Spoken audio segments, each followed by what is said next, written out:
안녕하세요. 저는 30대 주부입니다.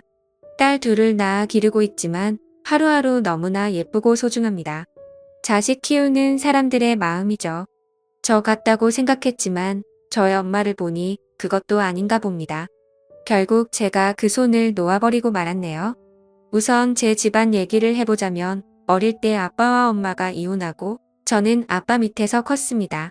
어릴 때는 잘 몰랐지만 이혼 사유는 엄마한테 있는 것 같았고 이혼을 원하는 엄마에게 그냥 순순히 그 뜻을 받아들였다는 것만 알고 있었습니다. 구체적인 사유는 알지 못했지요. 엄마와 같이 산 시간이라 봐야 제가 초등학교 들어갈 무렵 정도였으니 별다른 추억도 없고 애틋함이나 사랑이 서로 없었음은 부정할 수 없는 사실입니다. 가끔 저를 보러 제가 다니는 학교에 찾아오기는 했었지만 그때 당시에는 엄마 자체에 대한 관심이라기보다는 저를 데려가서 사주는 피자에 더 관심이 많았습니다. 여하튼 엄마의 손길이 필요한 시기에 그러지 못하고 자랐죠. 제가 성인이 되었을 때 아버지가 자세한 얘기를 해주셨습니다. 사실관계를 확인하지는 못했지만 엄마에게 다른 사람이 있었던 것 같고 너무 결혼 생활 자체를 힘들어 했기 때문에 그냥 놓아줄 수밖에 없었다는 거였습니다. 그 말을 듣고 아빠에 대해 너무나 치근한 마음이 들었던 기억이 납니다. 엄마는 잊을만 하면 한 번씩 나타나서 얼굴을 보이곤 했습니다. 그렇게 와서는 한 번에 100만 원씩 쓰고 사라졌죠. 그때도 꼭 남자를 한 명씩 데리고 왔는데 올 때마다 다른 사람이었습니다. 그치만 별다른 신경 쓰지 않았습니다. 어차피 아빠와는 이혼한 사이였으니까요. 제가 돈벌이가 없는 학생 때는 그런 것도 좋았습니다. 가끔 용돈이나 받고 필요한 것 사주고 뭐 엄마라기보다는 그냥 1년에 한 번 정도 보는 산타 같은 느낌이었습니다. 그렇게 대학교까지 졸업하고 직장이 생겼습니다. 이젠 더 이상 누구의 손길이 필요치 않은 성인이 되었죠. 저도 이제 혼자서 힘들게 저를 길러준 아빠에게 효도를 좀 할 수 있나 싶었는데 역시 부모는 기다려주지 않는다고 했나요? 아빠가 뇌출혈로 쓰러져서 돌아가셨습니다. 아침에만 해도 잘 다녀오겠다고 인사하고 나왔는데 저녁에 집에 들어가 보니 그냥 뻣뻣한 시체가 되어 있는데 제 아빠인데도 무서웠습니다. 충격이 너무 커서 그 집에 들어갈 수가 없었습니다. 산을 치르고 나서 당장 어디 갈 곳도 없어 엄마에게 전화를 했습니다. 한 일주일이라도 같이 좀 지낼 수 있냐고 하니 난감해하더군요. 아, 같이 사는 사람이 있구나 싶었습니다. 이해한다고 하고 그냥 혼자서 호텔에서 며칠 동안 생활했습니다. 그때까지는 도저히 그 집에 들어갈 용기가 나지 않았습니다. 그렇게 제 마음을 추스르고 그 집을 정리했습니다. 한평생 그 낡은 집에서 사셨는데 요새 그렇게 흔하디 흔한 아파트 한번 못 살아보시고 돌아가신 것이 늘 마음에 걸렸습니다. 제가 그 집에 살 것은 아니었지만 그냥 두기로 했습니다. 마침 재개발 소식이 있기도 하고 또 아빠와의 추억이 담긴 그 집을 바로 팔아 치워버리기는 싫었습니다. 일상으로 돌아가 생활을 하며 저도 차츰 제 마음을 회복해 갔습니다. 그때 대학교부터 늘상 제 옆을 지켜주던 남자친구가 앞으로는 본인이 가족이 되어주겠다고 하며 청혼을 했고 저는 망설일 이유가 없었기 때문에 받아들였습니다.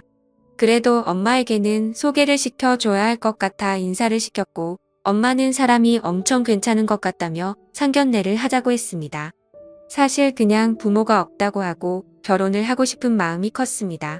원래 혼주석에는 아빠가 안 끼기를 바랬는데 그렇게 되지 못했으니 차라리 큰아버지께 부탁해서 그 자리를 채우려고 했는데 엄마는 당연히 본인이 그 자리에 앉는다고 생각을 하고 있었습니다.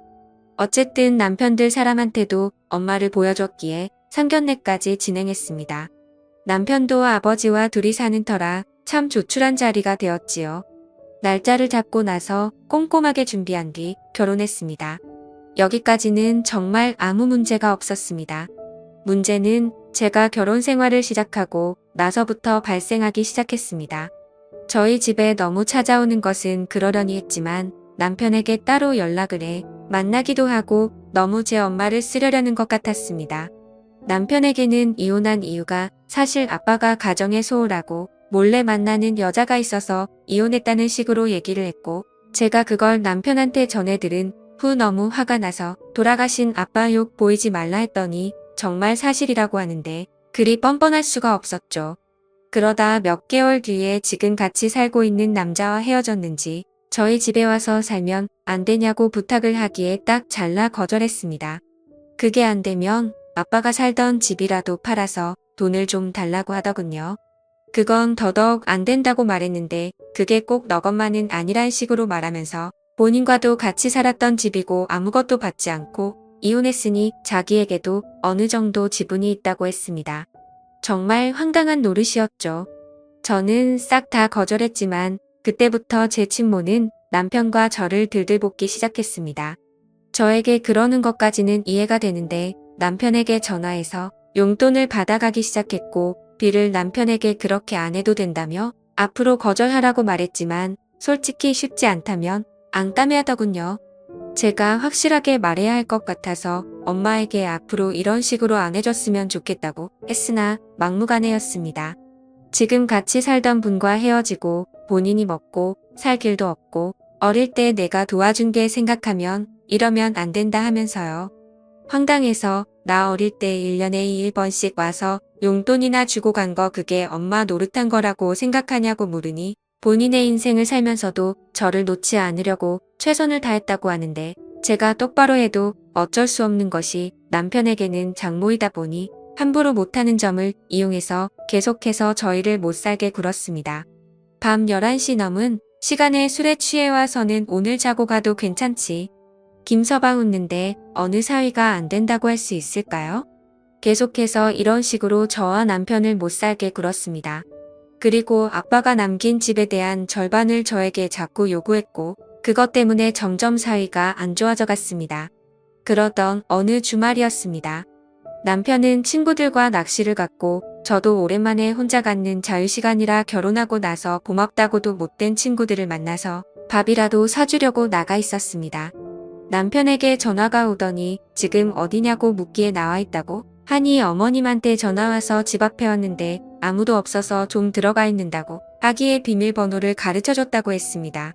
그러고 나니 뭔가 좀 찝찝해서 저한테 연락을 했고요. 저도 갑자기 불길한 기운이 들어서 엄마에게 전화를 하니 받지를 않았습니다.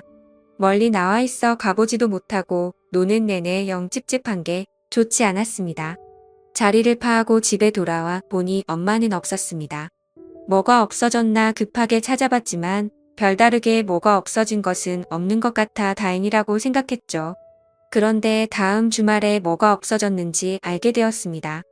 제 것이 아닌 남편의 시계와 벨트가 없어졌더군요.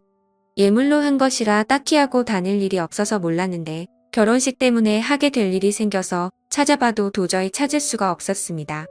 정말 화가 나서 전화에 빠졌더니 절대 본인이 아니라고 잡아뜨더군요. 저한테 막말까지 해가면서요.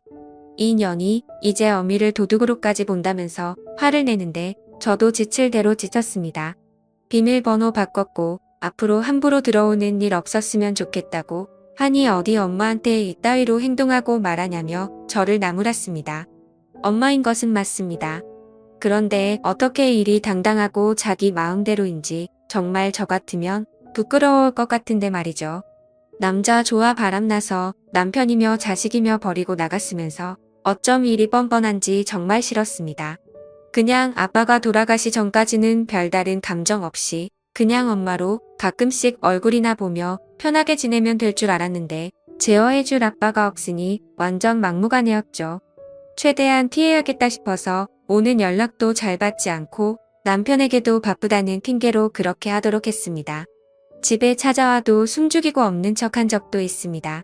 정말 날 낳아준 엄마한테 이렇게까지 해야 하나 싶었지만 그렇게 하지 않으면 너무너무 스트레스를 주었으니까요. 자질고레한 살림살이를 가져가기도 하고 자꾸 돌아가신 아빠 얘기를 하는 것도 싫었습니다. 또한 잠자고 간다고 할 때마다 너무너무 싫었고 다음 날 출근해야 하는 남편을 앉혀놓고 소주를 권하고 마시고 취하고 그런 모습들 정말 남편한테 부끄럽고 싫었습니다. 그렇게 피하며 산지 3개월쯤 지났을까요? 시아버지에게 전화가 왔습니다. 오랜만에 둘이 만나서 저녁이나 먹자고요. 워낙 다정하신 분이라 저를 많이 예뻐해 주셨습니다.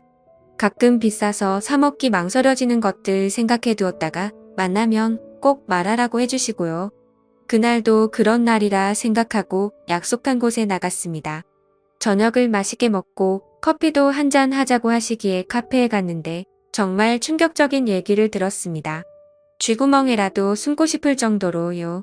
저의 엄마가 시아버지에게 전화해서 만나자고 했고 처음에는 사돈이니 별다른 생각 없이 만났는데 별다른 용건이 없었습니다. 그래서 그냥 넘겼는데 또 다음 날에도 연락이 오고 또 연락이 오고 사돈이라 계속 거절하기도 그래서 몇 번 만났는데 어느 날은 술을 한 잔 하자고 하기에 마셨는데 같이 외로운 처지인데 서로 이렇게 위로해주면서 사는 것이 어떻냐고 물었다고 하더군요. 시아버지는 너무 민망하고 황당해서 저한테 이런 말을 해야 할지 많이 망설였는데 조금 불편하니 어머니에게 잘 좀 말해달라고 하셨습니다. 그 얘기를 들으니 너무 얼굴이 화끈거리고 창피해서 어디 숨고 싶었습니다.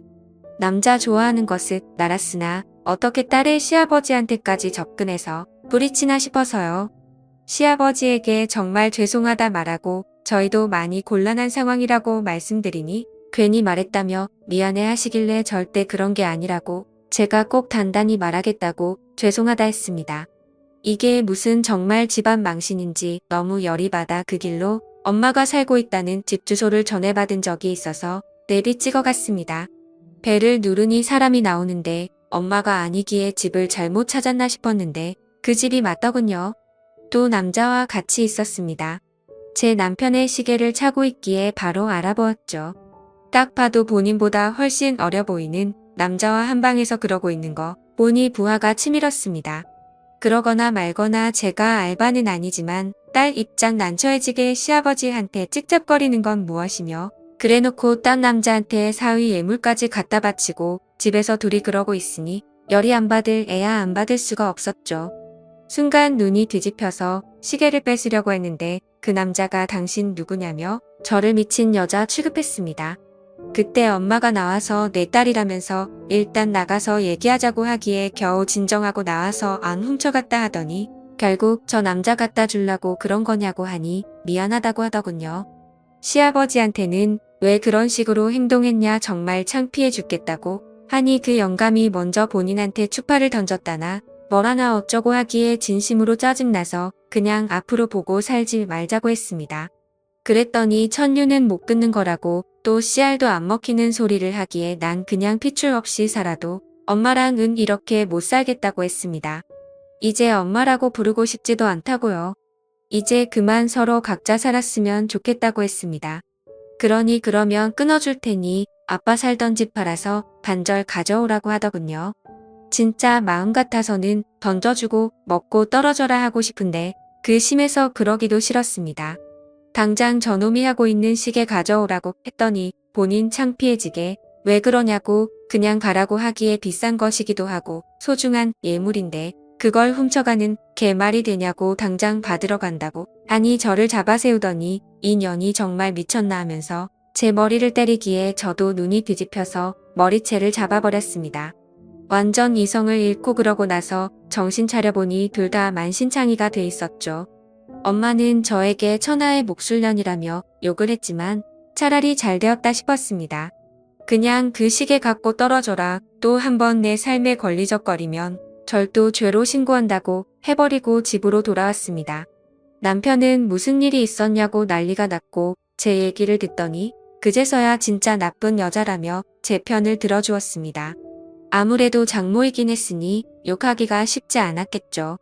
그래서 앞으로 절대 받아주지 말라 하고 난 이 년을 끊고 살겠다고 했고 남편도 동의했습니다. 아니나 다를까 며칠 뒤에 남편에게 전화가 와서 용돈 좀 줄 수 있겠냐고 했다더군요. 남편이 무슨 염치로 저한테 전화하시냐고 앞으로 이런 전화 안 해주셨으면 좋겠고 아내가 2년 끊고 산다고 하니 저도 그 의견 따르겠다 하고 딱 끊었다고 하더군요. 저한테 잘했지 하기에 잘했다고 칭찬해 주었습니다. 그 얘기를 들으니 제가 다 속이 시원했죠. 시아버지에게도 솔직하게 다 말했습니다. 여태까지 시달려왔던 것, 이번에 있었던 일까지도요. 정말 콩가루 집안에서 큰애구나 생각할까 싶어 최대한 아무 일 없는 척을 하려 했는데 그냥 솔직하게 털어놓는 게 낫겠다 싶었죠. 시아버지는 이해해 주셨고 앞으로 본인도 연락이고 뭐고 안 받을 테니 걱정 말라고 해주셨습니다. 며칠 뒤에 또 집으로 찾아왔지만 문전박대했고 인터폰 너머로 앞으로 또 한 번 찾아오면 그때 말했던 절도범으로 신고할 테니 그런 줄 알아라고 엄포를 놓았더니 욕을 몇 번 하다가 없어졌더군요. 처음에는 정말 이 여자가 제 친엄마가 맞을까 싶을 정도로 너무나 고통스러웠습니다만 그냥 정말 남으로 살자고 생각해버리고 행동하니 별거 아니었습니다. 아마 제가 아빠도 없고 형제도 없으니 유일한 가족은 엄마라 생각해서 싫든 좋든 그래도 놓지 않고 어떻게든 맞춰주려 했으나 정말 한 번 이상한 사람은 끝까지 가네요. 정말 저런 여자를 저한테 한 번도 나쁜 사람이라고 욕하지 않았던 아빠가 너무나도 멋진 사람이었음을 알게 되었습니다. 그렇게 아예 보지 않고 살고 있습니다. 몇 개월 전에 있었던 일인데는 경찰서에서 전화가 와서 파님 계시냐 묻기에 그렇다 하니 잠깐 와주실 수 있겠냐고 하더군요. 안 간다고 했습니다. 딸은 딸인데 2년 끊고 산다고요. 무슨 일인지 궁금하긴 하나 또 더러운 일 휘말리고 싶지 않았네요. 전세 기간이 끝나면 이사도 가고 폰 번호도 바꿀 생각입니다. 가족 번호 전체 전부 다요. 정말 엄마 말대로 천류는 끊어낼 수 없는 것이라고는 해도 끊어내기보다는 그냥 숨어버리는 편이 더 낫겠다 싶습니다. 이런 제가 질타받을 수는 있어도 후회는 없을 것 같습니다. 들들 볶는 친모 정말 이젠 안녕이길 바랍니다. 사연을 읽어주셔서 감사합니다.